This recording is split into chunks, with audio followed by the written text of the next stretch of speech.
Deve. Culto ao ar livre, uma iniciativa e realização da Igreja Adventista do Sétimo Dia do bairro de Alvorene. Estamos exatamente na rua Luiz Maranhos, bairro Alvorene, Fortaleza, Ceará, Nordeste, Brasil. E este é o professor Kleber. Nesta sexta-feira à noite, no dia 24 a gente vai de entregar outubro de 2025. esse estudo impresso para vocês, tá?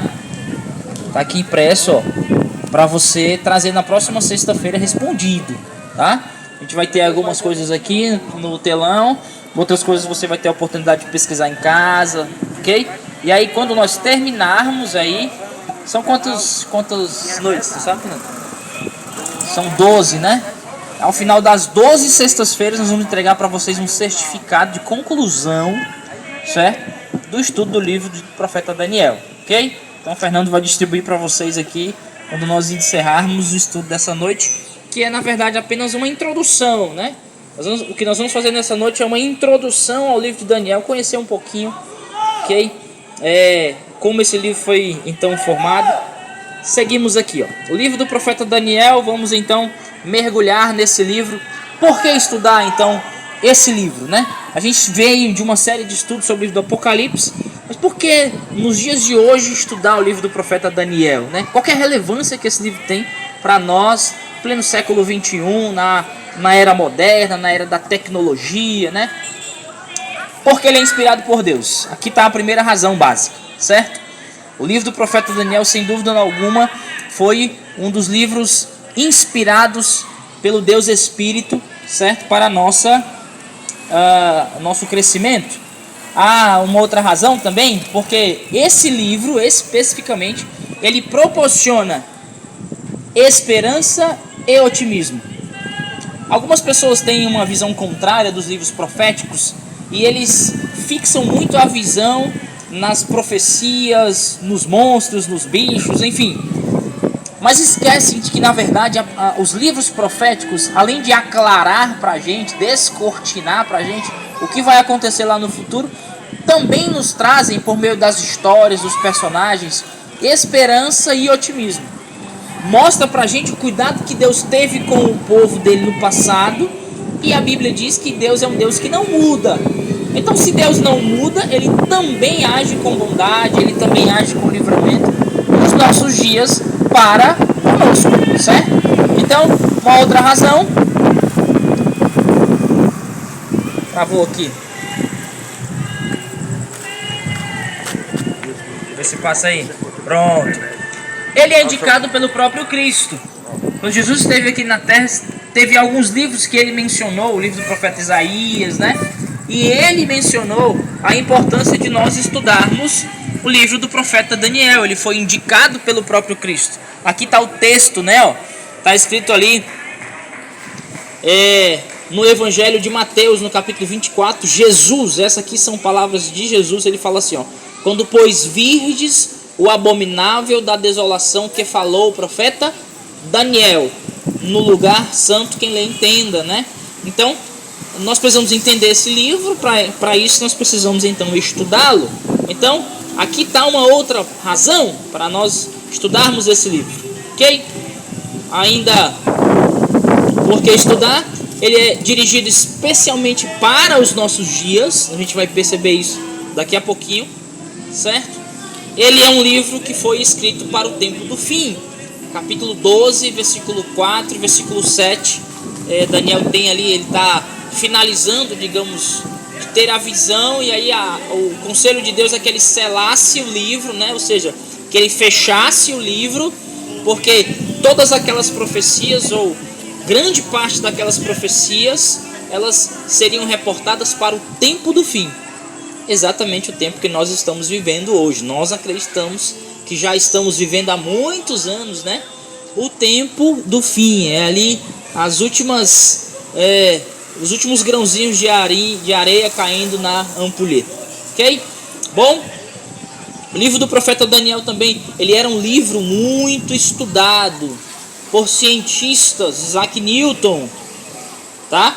Era um dos grandes estudantes do livro de Daniel. Na verdade, ele estudou mais, ele falou mais sobre profecia do que propriamente sobre ciência. Então, Isaac Newton tinha uma visão esplendorosa, maravilhosa da ciência mas ele baseava tudo, ou quase tudo, né, no livro de Daniel e também no livro do Apocalipse. Ele era um assíduo estudante das profecias. Bom, a gente vai ver alguns eventos no livro de Daniel, né? Alguns eventos que estão relatados ali, ó, no 6º selo, por exemplo, lá de Apocalipse, ok? Que nós estudamos aí algumas noites atrás, né? Por exemplo, o grande terremoto que aconteceu aqui, ó, em 1755, terremoto de Lisboa. O escurecimento do sol aqui na Inglaterra em 1780. Também a lua como sangue no mesmo ano aqui, tá? Isso tudo tá ali no Google. Se quiser dar uma pesquisada aí sobre esses acontecimentos aqui, você põe lá, ó, o dia escuro. E aí vai aparecer exatamente essa data que eu estou trazendo para vocês aqui, que era uma profecia bíblica, tanto relatada no livro do profeta Daniel, quanto no livro do Apocalipse, certo? Bom, a gente vai ver também aqui, ó, a queda das estrelas. Isso aconteceu em março de 1833. Uma grande chuva de meteoros, certo? Você pode também ver isso, ou comprovar isso, pesquisando ali no Google. Formou-se o cataclisma. Isso. Certo, queridos? Nós temos também registrados aqui, no livro do Daniel, a gente vai ver isso, a prisão do Papa Pio VI, ali em 1798, quando Napoleão Bonaparte, né, mandou aí o seu encarregado, Berthier, se não me falhar a memória, prender o Papa Pio VI, quebrando ali a hegemonia papal, né? Quebrando então a hegemonia papal. Esse texto está fazendo uma referência, por exemplo, em Apocalipse capítulo 13, quando diz que a besta teria a sua cabeça ferida, golpeada como morte, né? Ok? Então a gente vai ver isso também no livro do profeta Daniel. Bom, o livro ele é dividido em duas partes, tá? Aqui está a primeira parte, ó, a seção histórica, do capítulo 1 até o capítulo 6, vai contar a história do profeta Daniel, a história de alguns personagens, tá? E nos outros 6 capítulos, uma vez que Daniel tem 12 capítulos, a gente tem a seção profética. A partir do capítulo 7 até o capítulo 12, só se fala de profecia, ou em profecia. Então no capítulo 6, do capítulo 1 até o capítulo 6, a gente tem a história de Daniel, vivenciada por ele, pelos seus colegas e tal. A gente vai ver ali Daniel. Vou mostrar para vocês aqui, ó. Objetivos da história. Nós temos aqui, por exemplo, ó, no capítulo 1, Daniel ele é levado cativo juntamente com os hebreus. Ali, né? Babilônia, na verdade o rei de Babilônia, ele invade Jerusalém, ele leva alguns cativos. Daniel está no meio deles. No capítulo 2, a Bíblia traz o sonho do rei, o sonho de Nabucodonosor. É isso, tá? Falar. Isso. No capítulo 3, nós temos a história dos amigos de Daniel, que foram, por sua fidelidade a Deus, jogados na fornalha de fogo. Ok? Então, nós temos no capítulo 3, então, os jovens na fornalha. No capítulo 4, nós temos a loucura e também a conversão de Nabucodonosor. Você sabia que o grande rei Nabucodonosor, aquele que se achava... Deixa eu dizer também, diga. Ele fez papel de porco. Isso, muito bem, você é conhecedor, né, rapaz? Nabucodonosor, aqui no capítulo 4, traz a loucura, tá? De Nabucodonosor. E quando ele se converte, né? Ele reconhece Deus como sendo soberano. Bom, no capítulo 5 nós temos a queda de Babilônia, um dos maiores impérios que já passou por esta terra. E no capítulo 6 nós temos Daniel na cova dos leões. Portanto, a primeira parte do livro de Daniel é a sua parte histórica. E a sua segunda parte, ó, o objetivo da história, suas histórias nos ensinam como podemos nos preparar para o fim dos tempos. Elas falam de fé, coragem e esperança. Essas histórias nos ensinam que Deus está conosco em meio às provações. Amém? Amém. Que Deus é o nosso sustentador. Ainda que passemos muitas vezes pelas fornalhas, né? O Senhor não nos livra da fornalha. Ele muitas vezes está conosco ali no meio do problema, no meio da adversidade. É isso que o profeta Daniel nos ensina em suas histórias. Ok? Deus também esteve com Daniel, pelo menos ele enviou um anjo ali para livrar e fechar a boca dos leões, para que os leões não devorassem o seu profeta. Então, as histórias aqui contidas do capítulo 1 até o capítulo 6 nos trazem ou nos falam de fé, coragem e esperança. Tá? Verdade. Mas a outra parte do livro, a parte profética, né, que vai do capítulo 7 até o capítulo 12, aí vai falar da parte, digamos assim, sombria, que as pessoas têm tanto medo, né? Porque no capítulo 7 a gente já vê aqui, ó, 4 animais estranhos. No capítulo 8, nós temos a visão de um cordeiro e um bode. Tudo isso a gente vai entender e aprender ao longo dessas sextas-feiras, certo? Bom, continuando aqui a pincelada, no capítulo 9 nós temos a profecia das 70 semanas, tá? Que foi um período que Deus instituiu para o povo judeu, para que eles se arrependessem, para que eles reconhecessem Jesus, enfim. A profecia das 70 semanas, ou 70 semanas de oportunidade. Nós temos no capítulo 10 a oração de Daniel por seu povo, ok? Nós temos no capítulo 11 os reis do norte e do sul. E finalizando no capítulo 12, o tempo do fim. Qual que é o objetivo dessa parte do livro? Aqui está, ó. As profecias tratam dos grandes eventos através da história e apontam para um período chamado tempo do fim. O propósito da profecia é habilitar o povo de Deus, certo? É nos habilitar para o futuro e aumentar nossa fé e confiança na palavra de Deus, a Bíblia. Então as profecias têm esse objetivo: assustar você? De maneira nenhuma. Pelo contrário, despertar despertar em nós o alerta para que nós venhamos a nos preparar. Esse é um dos objetivos da profecia. E também, claro, despertar em nós fé, porque Deus, o Deus que se revela por meio das profecias, é um Deus atuante, é um Deus presente. As profecias é para nossa proteção. Isso, as profecias nos ensinam, tá? Que Deus, ele age ao longo da história. Com certeza. Então, o livro do profeta Daniel vai falar muito sobre a história do povo de Deus ao longo das eras. Seguimos então aqui, amigos. Nós temos ainda no livro do profeta Daniel 2 tipos de profecia, tá? A profecia clássica. O que é profecia clássica, Cleber? É a profecia contemporânea, digamos assim, né? É a vivência do profeta em seus dias, certo, amigos? E nós temos também as profecias apocalípticas. Essas apontam para o futuro. E a sabedoria. As profecias clássicas do presente e as profecias apocalípticas para o futuro, certo? Seguimos então. O livro do profeta Daniel, ele sofreu ao longo dos tempos, das eras, muitas críticas. Muitas pessoas, pela exatidão do livro do profeta Daniel, interessante isso. Muitos críticos diziam assim: não, Daniel não foi escrito, não foi inspirado, não. Ele foi escrito depois que as coisas aconteceram. Olha só. Tinham muitas pessoas que tinham essa visão, que tem até os dias de hoje essa visão. Porque o livro do profeta Daniel, ele é muito exato em suas profecias. Vocês vão ver, é maravilhoso estudar esse livro. Certo? Ó. Antes, os críticos afirmavam que as profecias de Daniel eram místicas e alegóricas, que não existiam provas históricas ou arqueológicas que as confirmassem. Eles tinham essa crítica. Sabe o que aconteceu? Deus é muito maravilhoso, viu, amigos?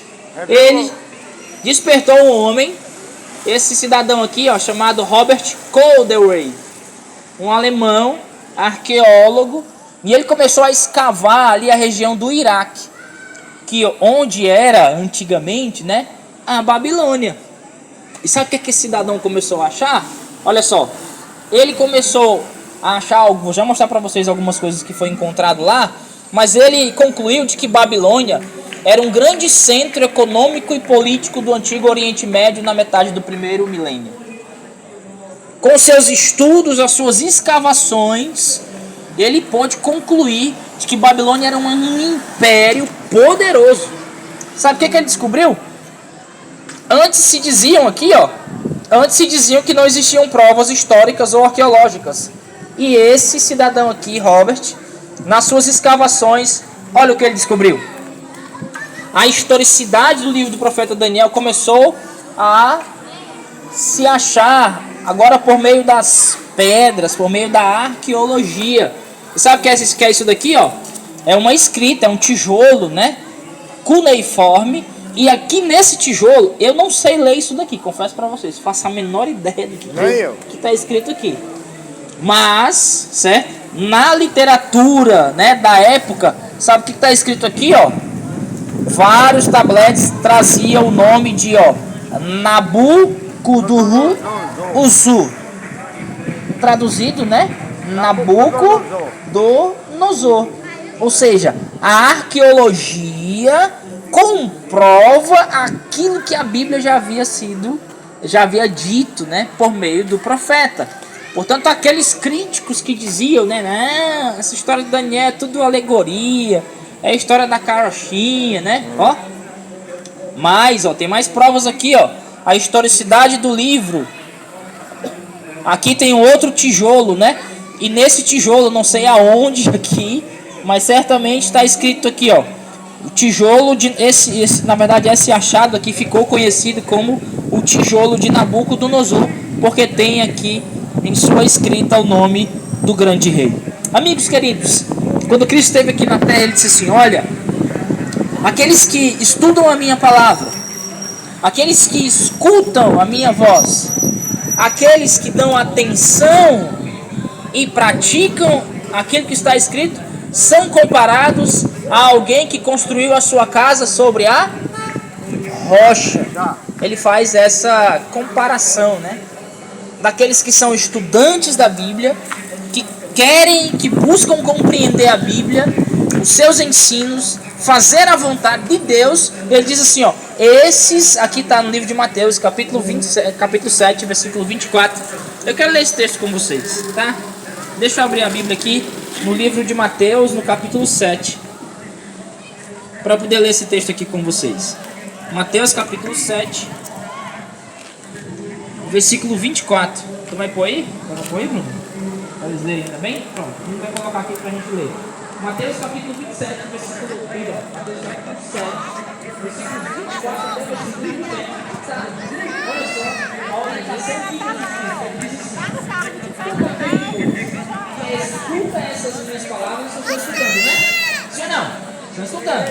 Ele fala assim, ó, não somente aqueles que escutam, mas aqueles que praticam, assemelha-o ao homem prudente, que edificou sua casa sobre a rocha. Versículo seguinte: e desceu a chuva, e correram rios, e assobravam ventos, e combateram aquela casa, e não caiu, porque estava edificada sobre a rocha. Verso 26: e aquele que ouve essas minhas palavras e não as cumpre, compará-lo-ei ao homem insensato.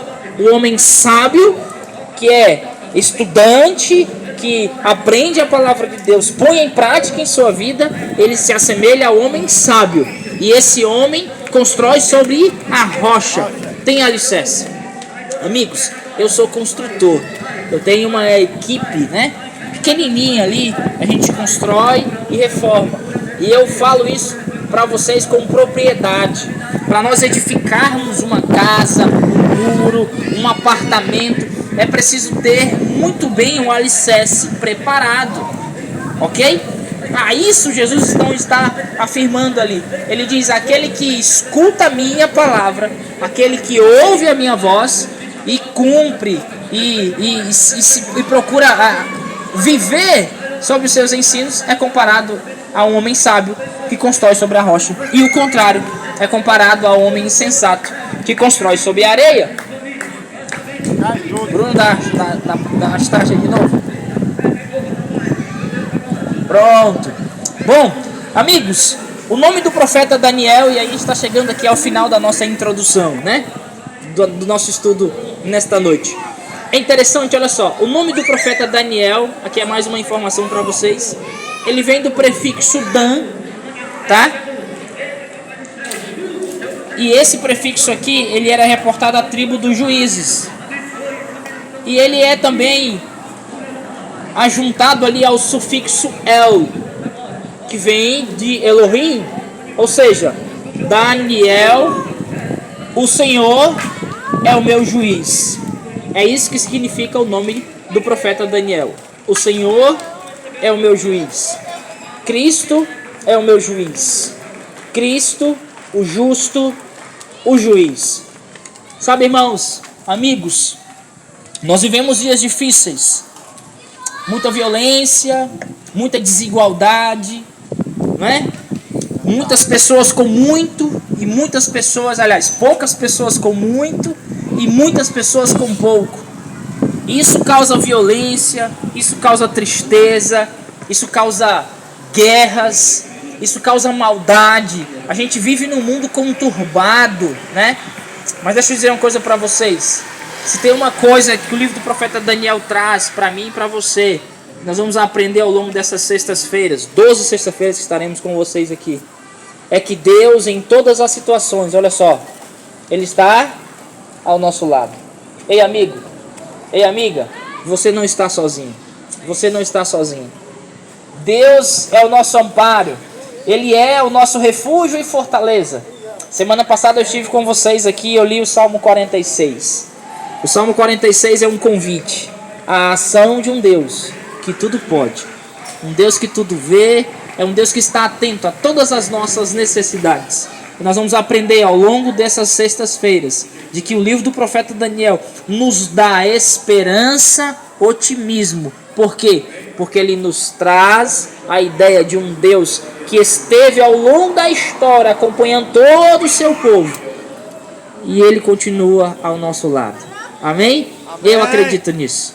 Eu creio que Deus é um Deus presente. E eu convido então você, na próxima sexta-feira, a estar conosco aqui. A gente está sem música, né? A gente está sem música, mas eu quero mais uma vez orar a Deus e aqui agradecer ao Senhor pela oportunidade de falar com vocês, de falar para vocês das maravilhas desse Deus que tanto faz em nosso favor. Eu quero orar agora e pedir mais uma vez a bênção de Deus pela sua vida e também pela sopa que nós vamos degustar, né? Agora há pouquinho, tá? Oremos, na verdade. Senhor Deus, muito obrigado, Pai querido, porque nós, ao longo da história, estudando, Senhor Deus, a Tua Palavra, nós podemos perceber o Teu cuidado, a Tua ação e a Tua direção ao longo, Senhor Deus, da história. Pai, nós queremos Te pedir que o Senhor continue cuidando de nós, que o Senhor nos permita, ao longo dessas noites que passaremos aqui, Senhor, ter a mente aclarada para a compreensão das Sagradas Escrituras.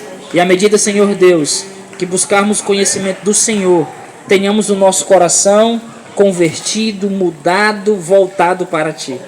Deus bendito, derrama sobre a vida dos meus amigos que aqui estão presentes, daqueles que nos escutam de forma indireta, as Tuas poderosas e preciosas bênçãos.